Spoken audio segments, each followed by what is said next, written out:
बहुत से विद्वानों का मत है कि संपूर्ण उत्तरकांड प्रक्षेप है, अर्थात मिलावटी है। इसे प्रक्षेप साबित करने के लिए वह प्रमाण भी प्रस्तुत करते हैं। इसके विपरीत बहुत से रामायण विशेषज्ञ उत्तरकांड को मिलावटी नहीं मानते हैं। वह अपने ठोस तर्क प्रस्तुत कर यह साबित करते हैं कि उत्तरकांड मूल रामायण का ही हिस्सा है। सच्चाई कुछ भी हो, परंतु यह सच है कि उत्तरकांड श्री राम की मर्यादा पुरुषोत्तम की छवि को पूरी तरह से खंडित करता है। उत्तरकांड में 73 से 76 सर्ग में शंभुक ऋषि के वध की कथा का वर्णन है। एक दिन एक ब्राह्मण का इकलौता लड़का मर गया। उस ब्राह्मण ने अपने लड़के के शव को लाकर राजद्वार पर डाल दिया और विलाप करने लगा। उसका आरोप था कि अकाल मृत्यु का कारण राजा का कोई दुष्कृत्य है। ऋषि मुनियों की परिषद ने इस पर विचार करके निर्णय किया कि राज्य में कहीं कोई अनधिकारी तप कर रहा है, क्योंकि राजा के दोष से जब प्रजा का विधिवत पालन नहीं होता तभी प्रजा वर्ग को विपत्तियों का सामना करना पड़ता है। राजा के दुराचारी होने पर ही प्रजा में अकाल मृत्यु होती है। रामचंद्र जी ने इस विषय पर विचार करने के लिए मंत्रियों को बुलवाया। उनके अतिरिक्त वशिष्ठ, नामदेव, मार्कंड, गौतम, नारद और उनके तीनों भाइयों को भी बुलाया। तब नारद ने कहा, राजन, द्वापर में शूद्र का तप में प्रवृत्त होना महान अधर्म है।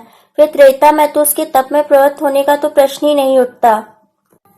निश्चय ही आपके राज्य की सीमा पर कोई खोटी बुद्धि वाला शूद्र तपस्या कर रहा है। उसी के कारण बालक की मृत्यु हुई है। अतः आप अपने राज्य में खोज करिए और जहाँ कोई दुष्ट कर्म होता दिखाई दे वहाँ उसे रोकने का यत्न कीजिए। यह सुनते ही रामचंद्र पुष्पक विमान पर सवार होकर शंभुक की खोज में निकल पड़े और दक्षिण दिशा में शैवल पर्वत के उत्तर भाग में एक सरोवर पर महातपस्वी श्री रामचंद्र जी ने एक ऐसे तपस्वी को देखा जो नीचे के मुख कर लटकता हुआ तपस्या कर रहा था। श्री रामचंद्र जी उस उत्तम प्रकार से तप करने वाले के पास जाकर कहने लगे, हे सुव्रत, धन्य है तुमको। हे दृढ़ विक्रमी तपोव्रत, भला यह तो बतलाओ कि तुम्हारी जाति कौन सी है। तुमसे मैं कौतूहलवश पूछ रहा हूँ। मैं महाराज दशरथ का पुत्र हूँ और मेरा नाम राम है। तुम यह तप किस लिए करते हो, अथवा तुम्हारा अभीष्ट क्या है? तुम क्या चाहते हो? क्या तुम्हारी इच्छा स्वर्ग में जाने की है, अथवा किसी दूसरे वर्ग की अभिलाषा से ऐसा उत्तम तप कर रहे हो? तुम जिस उद्देश्य से यह तप कर रहे हो उसे मैं जानना चाहता हूँ। सच सच बतलाओ कि तुम ब्राह्मण हो या दुर्जय क्षत्रिय हो या वैश्य हो या शूद्र। जब महाराज श्री रामचंद्र जी ने इस प्रकार कहा तब नीचे को मुख किए तपस्या करने वाले उस तपस्वी ने नृपश्रेष्ठ श्री रामचंद्र जी से अपनी जाति और तपस्या करने का उद्देश्य बतलाया।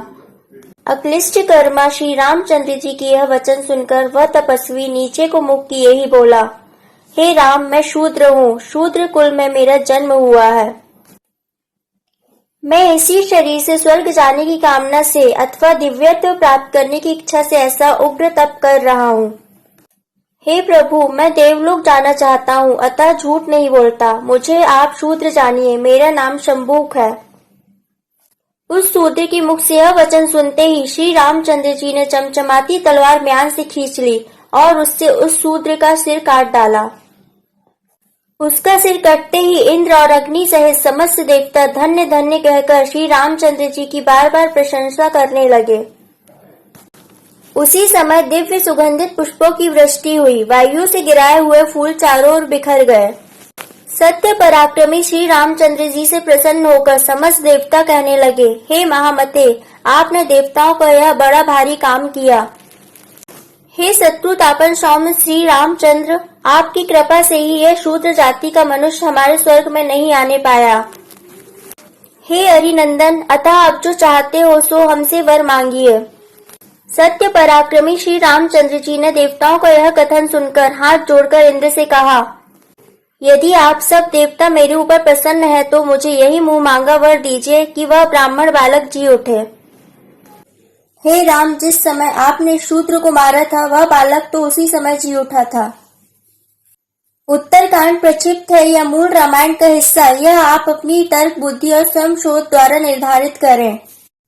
परंतु इतना निश्चित है कि सीता त्याग, शंभुक वध जैसे प्रसंग उत्तरकांड को अति निंदनीय बनाते हैं। उत्तरकांड आदर्श समाज, राम राज्य और आदर्श पुरुष श्री राम की मर्यादा पुरुषोत्तम की छवि को पूर्णतः खंडित करता है।